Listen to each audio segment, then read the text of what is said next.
Okay, so in this video we're checking out the Eachine Tyro79 Ready to Fly kit.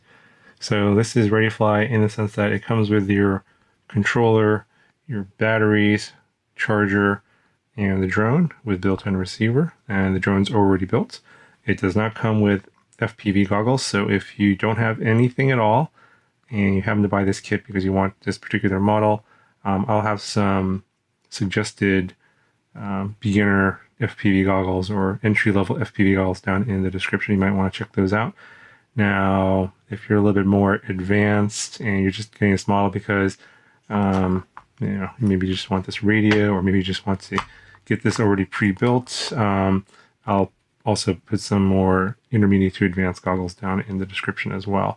So this not having a set of entry-level goggles does make it a little bit of an unusual setup in terms of who to recommend this for. I mean, this is basically the exact same model as the Tyro79 that you have to build, which comes in at obviously $79, $80. But this has, I think, what's different is it does come with this little print here in the back for the receiver antennas. That is not on the model that you build, at least one that I had from a while back. They may have added this since then. And then, of course, they have the XM Plus receiver here that's already installed and bound to the radio here. So the price difference, so it's about $180 right now, regular price. Although right now there is a large promotion going on at Banggood. I think there's a coupon code. I'll put that down in the description as well. Maybe 18% off. So if you account for the 18% off, it's actually less than the total cost of all the parts here. But if you just consider the cost of the parts, if you buy the Tyro79 by itself, it's $80. Of course, you have to build it, and then you have to acquire the radio. This is the Light Radio 2. It's Eachine branded, and if you guys are wondering if it's a clone, it's not. It's OEM'd by Beta FPV, but they've obviously got the Tyro orange colors on here, and it does even come with a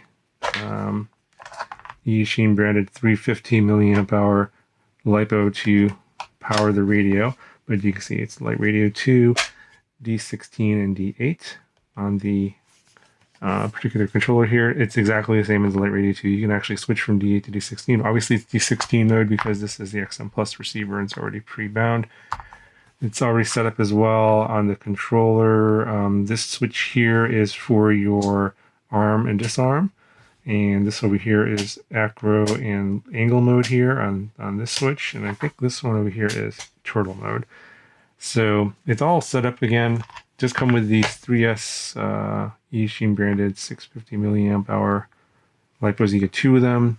There's a 6 battery version. I think it's like one.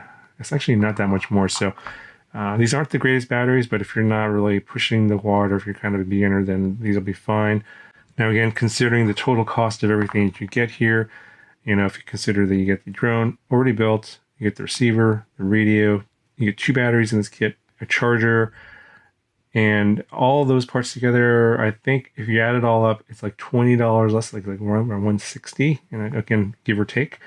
So really what you're paying the premium for, the extra $20, is to have this pre-built and all ready to go. So, I was thinking about who this might be good for, and I'm thinking like if, say, you've been flying like the Tiny Hawk Ready to Fly kit, or maybe the Newbie Drone Ready to Fly kit, those radios aren't as good as the Light Radio 2. Again, if you think that you can be winning races with the Tiny Hawk Ready to Fly kit radio at MultiGP, let me know. Yeah, I don't think anyone will say that, but in my opinion, this radio here, the Light Radio 2, is better than those. So if you got the Tiny Hawk Ready to Fly kit and you want to upgrade to a 3-inch drone, the Tiny Hawk will bind to this Light Radio 2. You just have to switch it to D8 mode and will work. And you can use those goggles with this kit here. So I think that's kind of the best of both worlds. You'll be able to still fly the Tiny Hawk or the Tiny Hawk 2 or whatever, or the Tiny Hawk Freestyle, any of those that have the same goggles and same Emacs radio, you can switch to this radio, and all those drones will bind to this radio, and then you can then use the newer, bigger drone if you're looking to, get into a little bigger drone. And sort of that's, in my opinion, like, I guess that's going to be sort of the next step if you're looking to do a little bit of an upgrade. Anyway, I've done reviews on the Tyro79 already, and the Lite Radio 2. I will link those videos down in the description. So we'll just get right to the flying. Now, in my opinion, the things that are flawed on the Tyro79 are the video transmitter and the camera. The camera's got a very narrow field of view, and the video transmitter is not the greatest in terms of transmission and reception. So if you do get this kit, those are the two things I would probably recommend you upgrade. If you are looking to do an upgrade to get a little bit better performance, definitely consider upgrading the camera. So I'll link a couple of cameras and video transmitters you may want to try and do an upgrade on this.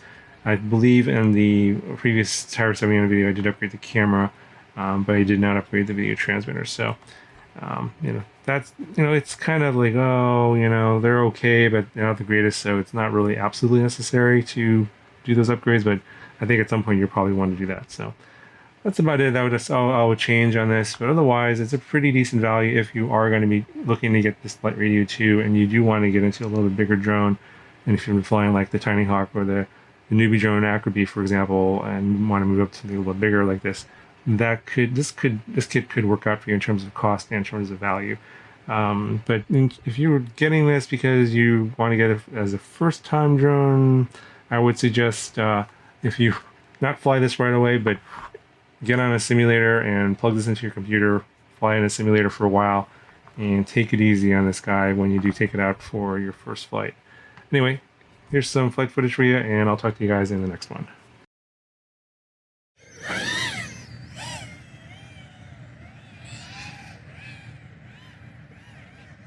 So I haven't done any tuning or anything. This is whatever PIDs came out of the box. I did figure out that it defaults to acro mode, or angle mode, so you will need to flip the switch on the left side, the 2-position switch. I'll probably talk about that during the bench discussion.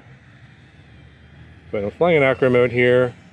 If you want to fly in angle mode, just leave the switch in this default up position.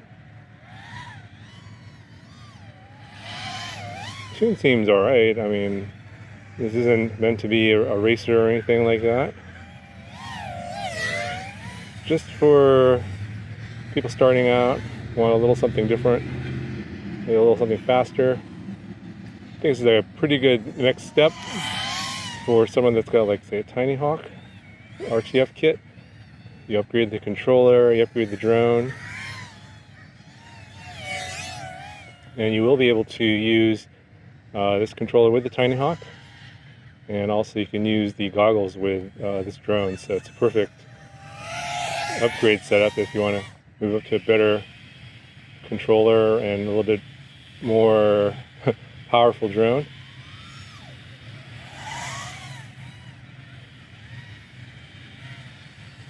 Yeah, it's all right.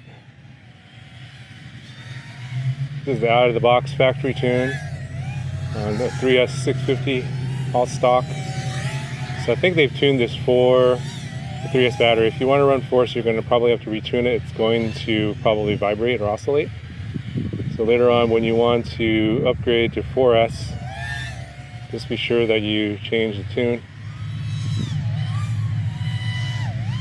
Oh, I got a low battery warning already. These batteries aren't the best. There's no battery voltage on this screen, so I'm assuming it's like 3.2 volts, I think, or 3.3 volts is where it normally kicks on. So it looks like these batteries are probably pretty mediocre at best. I'm getting a low battery warning. It's kicking on again. So you ought to get more flight time than this, but then again, yeah, the quality of these batteries might not be the greatest. But it seems like it flies pretty good. So let me know what you guys think. Talk to you later.